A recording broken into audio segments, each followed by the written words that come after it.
Hey there, it's Sunday morning of week 35 for Carbaholic Does Keto. We made it. Another week. That's been a rough week for me. Is it? It has. We'll get to that in a minute. So Carbaholic is where we sort of track our journey and sort of tell you where we've been. So it's been Updates. over 8 months now. Mm-hmm. So if you want to see where we came from, you can check this card out here. Mm-hmm. And that'll start you through the whole journey. We've documented every week, or very close to it. I think there's a total of 33 episodes. Yeah. So I think we ended up skipping one, Yeah, and then we ended up doing a double. Yeah. Mm-hmm. So 33 total episodes of where we began as of January 1st versus where we're at now. Where we're at now. All right. So as you guys know, I started a couple weeks earlier than Stacy did because I didn't need a last hurrah like she did. I just started December 15th of 2018, and I weighed in at 371. And then I figured if I could make it through the holidays, keto was here to stay, and I was going to be successful with this because I was excited to start this journey. So as of this morning, I weighed in at 263.5, which is a 2-pound loss from last week, which means I'm back on the losing train, which is awesome. So when I started on January 1st, I weighed in at 293.2. If you've seen in previous videos, I did get down to a low of 222.2, which is 71-pound loss. The last couple of weeks I've been struggling a little bit, and last week I was up an entire pound even, and now I'm up 1.4 pounds because I weighed in today at 223.6. However, I think a lot of mine has to do with, I've had a lot of anxiety the last few weeks. So I think that's where mine is coming from. I think my body's just like holding on to everything it can. Yeah. Stress is a big part of that. So if you guys are going through something similar, don't get too discouraged. The keto's not working for you immediately. It's normal. Yeah. I went through a lot of those different issues over the course of my wow, how many pounds is it now? Almost 110 pounds now. Almost, yeah. 109 pounds. So, very close. So, I'm not discouraged. It's not great, but I'm not discouraged. Every day is a new day. Every day is a new day. Absolutely. And every week is a new week. Yep. All right. So, for those of you who've been following us for a while, realize that I have been off 3 of my medications. I'm actually not taking any medication at all. In fact, I've even stopped using my CPAP. I don't need it anymore. And my blood pressure was very elevated since in my 30s. I'm 45 now.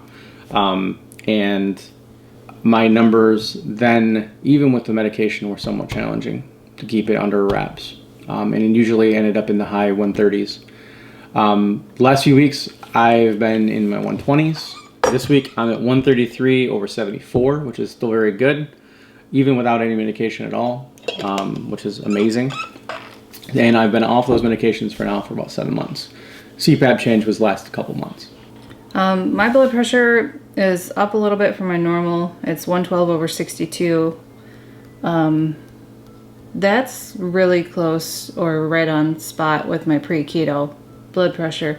The last, I don't know how many months, I've been like 102 to 108 or something like that, pretty even. So I'm thinking that might have something to do with possibly the anxiety that I've been having the last couple of weeks, because last week it was a little higher too. I think mine's probably elevated a little bit because of that as well. So in addition to checking our blood pressure, we also test our glucose and our ketones. We use our Keto Mojo. And my glucose today was exactly 100 before eating, and my ketones was 1.4. Oh, you're beating me in the ketones now. Yeah, I think I have an idea on why that is too. So my glucose was 96, which I think is exactly what it was last week too. And then ketones were 0.8, and last week was 0.9. So for the longest time, and you can see if you go back through our Carbaholic videos and other update videos that we do, my ketones were usually a lot higher than his. It's true, they were. So a lot of people ask us why we test our ketones and our glucose, and basically the short answer is that we want to get an idea of our baseline of how our body is handling things. If we eat something somewhat questionable, we want to know how it responds. And just by doing it every week, even though we haven't really had anything questionable, we generally want to keep tabs on what's going on. So as Stacy mentioned, hers has changed quite a bit over the course. Like when she first started, her numbers were like ridiculously high. It was like 2 point something. I think the highest I got was like 2.9. Yeah, 2.9. I mean, it's insane. Mine started off pretty small. I think it was like 0.1 or 0.2. Eventually I got pretty happy with the 0.5. And now I'm pretty steadily right around 1.2, 1.3, 1.4 consistently. So if something drastic changed in your body, you could see it definitely with those numbers. Mm-hmm. We do that with the Keto Mojo, which if you guys haven't picked up one of these, is great for your keto journey. And there's a couple of reasons for that. It does require you to take blood samples, which is going to be a lot more accurate than those urine strips. So the urine strips are fantastic when you're just starting keto.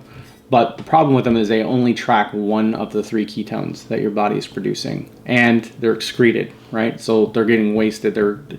So basically the reason is your body is producing more of them than your body can process successfully. So they get excreted out, and that's when you're able to test them. When you get into a heavy ketosis state or a deep ketosis, your body is going to be a lot more efficient, which I think is what Stacy is currently seeing, is that the number of ketones that she's producing now is consistent with what her body is needing. It's not making a whole bunch of excess. So if you haven't picked up one of these Keto Mojos, I highly recommend it. I know that not everybody is on board with pricking their finger. I know Stacy wasn't originally, but it's something she can overcome and now can do it herself. Yeah, I think I've been doing it myself for about 2 months. Yeah. She was originally, it was one of these type of deals, right? You know, like, I can't look. Mm-hmm. I still don't look. Yeah. I'm like this. Yeah. But it is the most accurate way. Again, in the beginning, you don't really need it. But if you're planning on doing this for the long haul like us, I think it's definitely worth the investment. We'll leave the link to Amazon below. But yeah, and in addition to that, you might want to pick up some additional ketone strips. I believe the pack that comes with has the ketone, the glucose, and the meter itself. And some of the lancets. And some of the lances, yeah. So there's also links below for the lances and then the extra ketone strips. Now the ketone strips are more expensive. The glucose ones are actually fairly cheap. And oftentimes you can find more value in testing your glucose than you actually can in testing your ketones. Yeah, the glucose more can regularly. Show how you do actually respond to different foods. Yeah. So after you eat something that you think might be somewhat questionable, you can see how much of a glycemic impact it had on your body to determine whether or not you should be doing it. In fact, we have one video because alcohol is actually supposed to stop the ketone process. Yeah. Oh, okay. It's supposed to stop the ketone process altogether.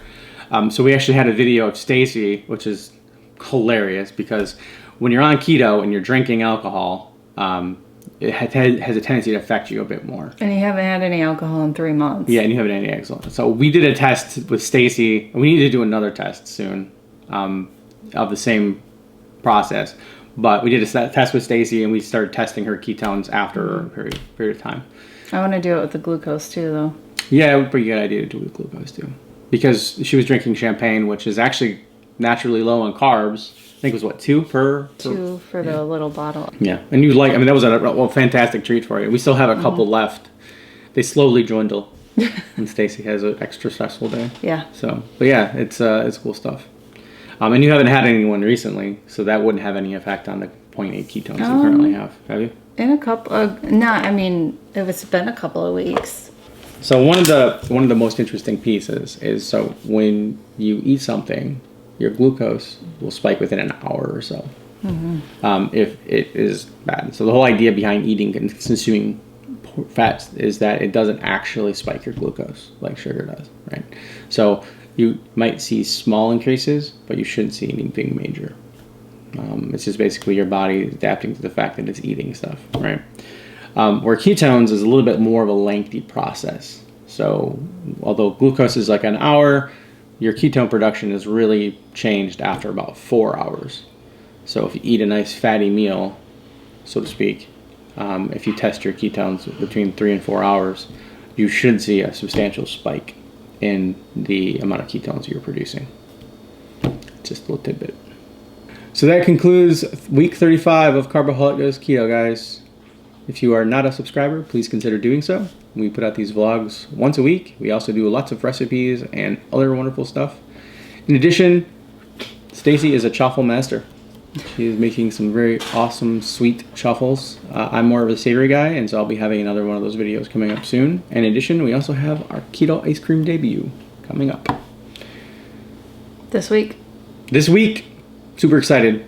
Been working on it very hard, and I think I've got it to the point where you guys are really going to enjoy it. Until next time. Stay keto. See you guys.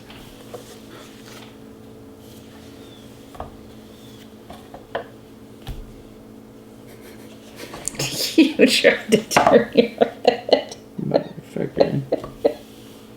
Uh-huh. That's like playing the video game and like... Yeah.